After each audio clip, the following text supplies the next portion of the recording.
NDA అవినీతి పాలన కొనసాగిస్తుందని మాజీ ఎంపీ చింతా మోహన్ ఆరోపించారు. సీఎం చంద్రబాబు సొంత నియోజకవర్గంలో ఉద్యోగాల కోసం వలసలు వెళుతున్నారని తెలిపారు. రాజధాని పోలవరం ప్రాజెక్టును సీఎం పూర్తి చేస్తారన్న నమ్మకం తనకైతే లేదని చింతా మోహన్ అన్నారు.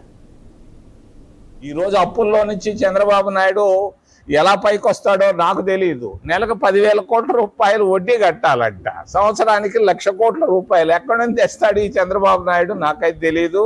చంద్రబాబు నాయుడు ఈ 10 లక్షల కోట్లు జగన్మోహన్ రెడ్డి ఏం చేశాడు ఈ 5 సంవత్సరాల్లో?